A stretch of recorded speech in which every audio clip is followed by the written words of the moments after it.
Dr. Kratz graduated magna cum laude in Phi Beta Kappa from Dartmouth. He received a master's in classical studies and PhD in medieval Latin from Harvard.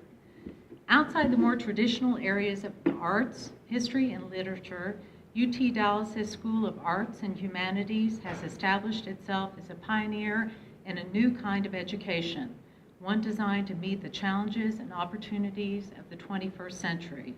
As its dean, Kratz transformed the liberal arts program by developing a unique interdisciplinary curriculum. In 2004, the school initiated a visionary academic program in arts and technology, known as ATEC. They received the Innovation in Education Award from the UT system in 2007. A joint creation of the Johnson School of Engineering and Computer Science and the School of Arts and Humanities, it is Texas's first comprehensive degree program to explore the convergence of computer science and engineering with the creative arts and humanities. The program has concentrations in computer visualization, animation, interactive design, digital sound design, computer simulation and serious game design, online worlds, and social networking. ATEC expanded from 138 students in its first year to more than 700 students this past fall. It's one of the fastest growing programs at UT Dallas. Degrees are offered at the bachelor's, master's, and doctoral levels.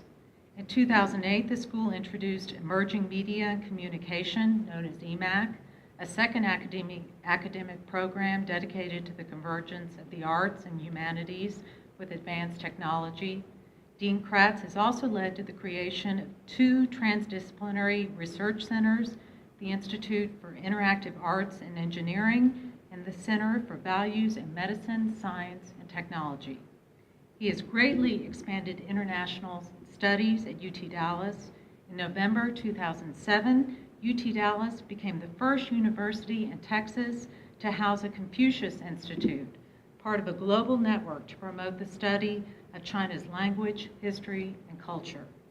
Dr. Kratz, a recipient of the Woodrow Wilson Fellowship, is the author of numerous translated works and 4 books on such topics of epic poetry, the concept of heroic excellence, and the romantic tradition of Alexander the Great.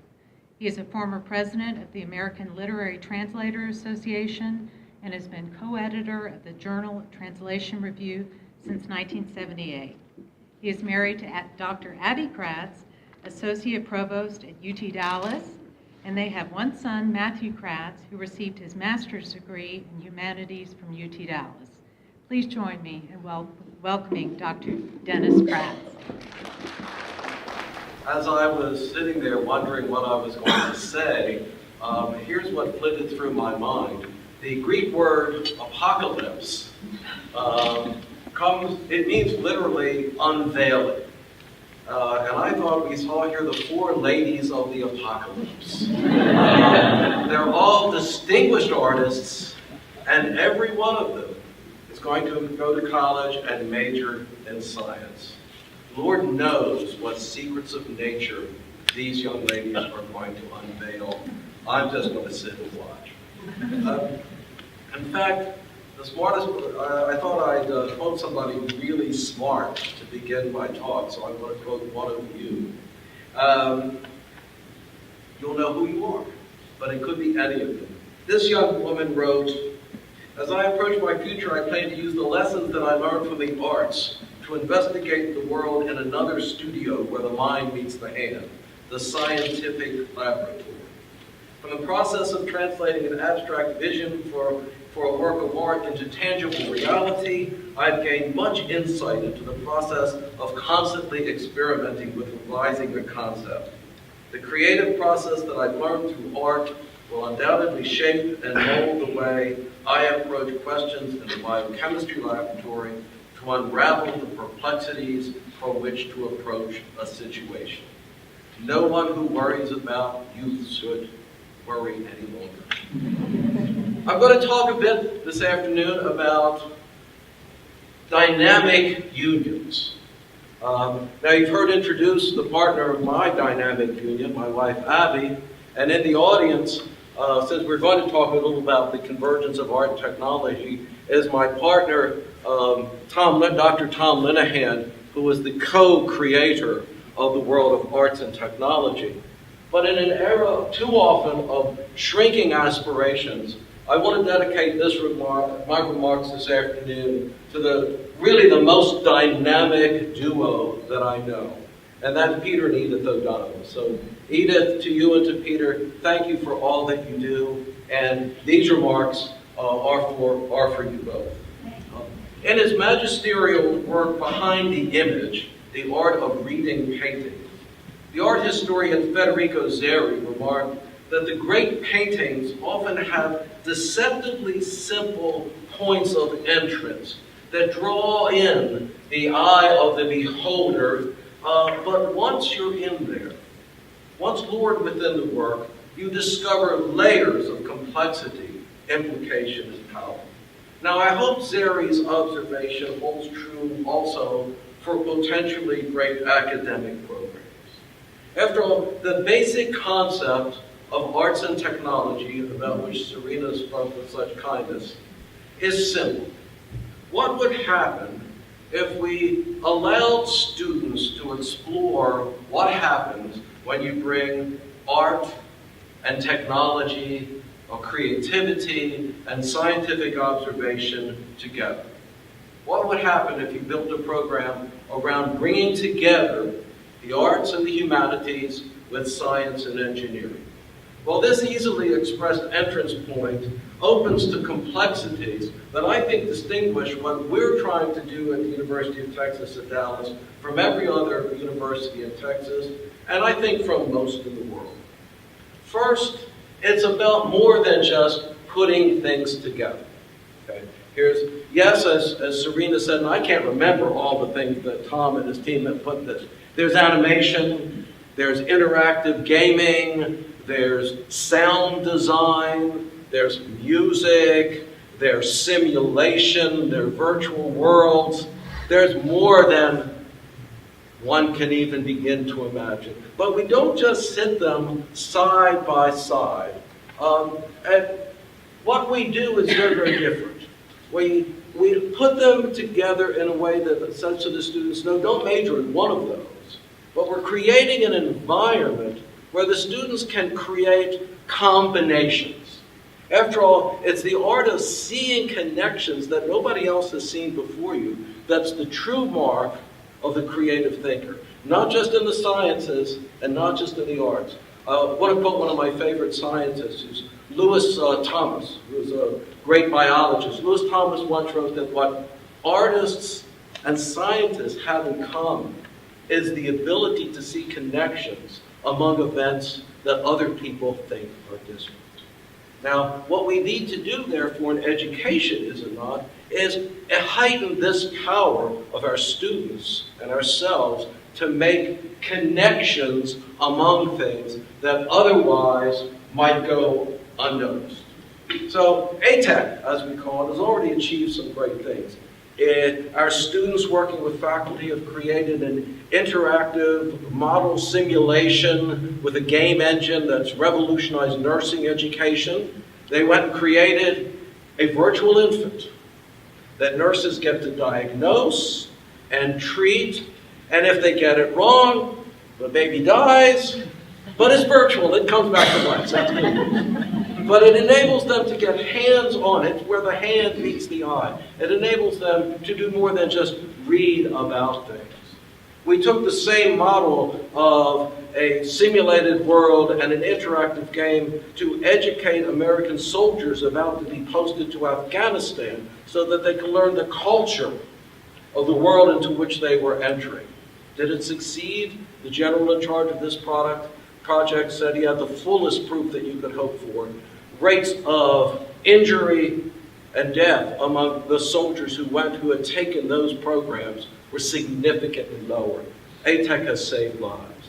Now, most recently, another group of our students, sponsored by the Gates Foundation, are taking that same model, a simulated environment and a game, to help young people who are entering an even more foreign and daunting world, high school.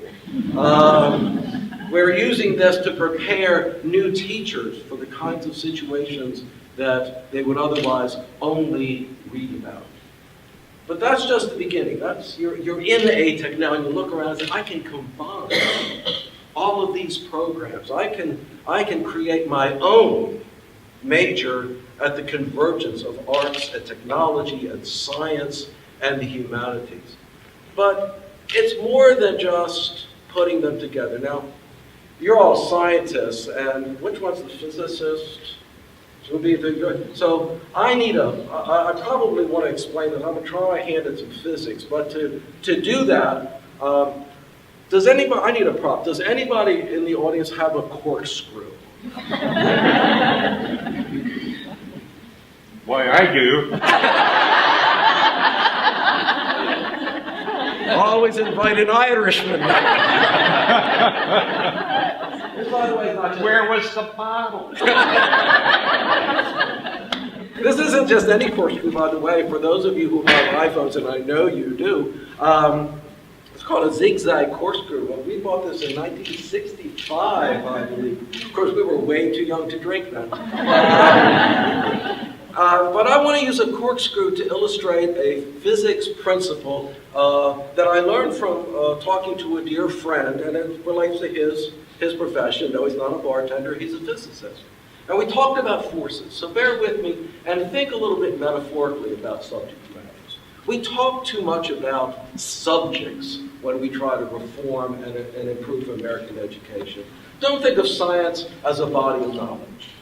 Don't think of the arts as a body of knowledge.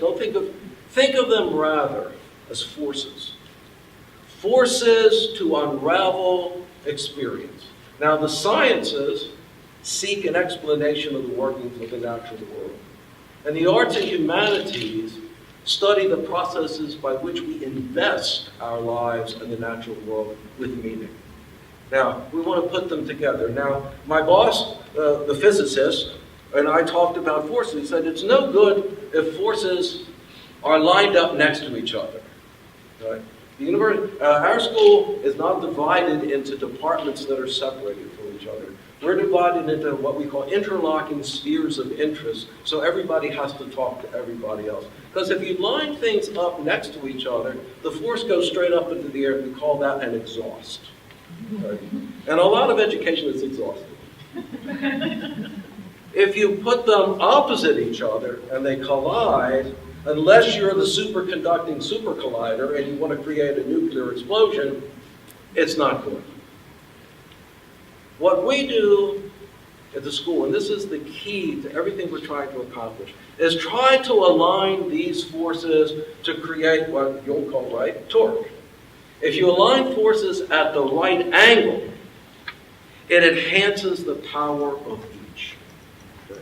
And now what happens when, pocket? What happens when you don't know how to put something in your pocket? I'm not used to corkscrews. Of course, get a revolution. Okay. And we think, Tom and I, really, we believed right at the beginning when we met. Tom came down as a refugee from Ohio in 2002 to work to create arts and technology. It's been a real marriage of forces with us. We thought we were creating not a program, not just an idea, but a kind of a revolution. Right? Because if the forces are aligned like this, you can do almost anything. And as Euclid said, give me a lever and a fulcrum and I can move the world. Why don't we think about reforming education in this way? Not as a series of subjects and, we need them to take this subject and they need a little history, but think about education as the gathering of forces of the intellect and the imagination and align them in such a way that we prepare our students for the 21st century, which is characterized by science and technology, by globalism, because through the technological revolution, everybody's in contact with everybody else. And above all, it's going to be a century of rapid, unrelenting change. We need to hone flexibility and agility of intellect. And you can get that from any subject, but above all, I think you've heard this today, you get that through the arts. No professor usually paid it. Okay. Think of the corkscrew effect. Okay. Let's align the arts. And what do we do in so much of education? When we start cutting money, what do we cut? Cut the arts. And try turning a corkscrew without the other force. Okay. Now, of course, being a professor of the humanities, I have to end with some sort of image. So what I'm going to tell you is if we can align the arts and the sciences to create this torque, okay, what I know these young men, remember I talked about an unveiling, it's also an uncorking. You're going to uncork from the bottle of school and your lives the most intoxicating thing of all, and that's knowledge. So I'm going to say one last word, and this is to you four. When you get that Nobel Prize, don't forget to thank your AP art teacher. Thank you.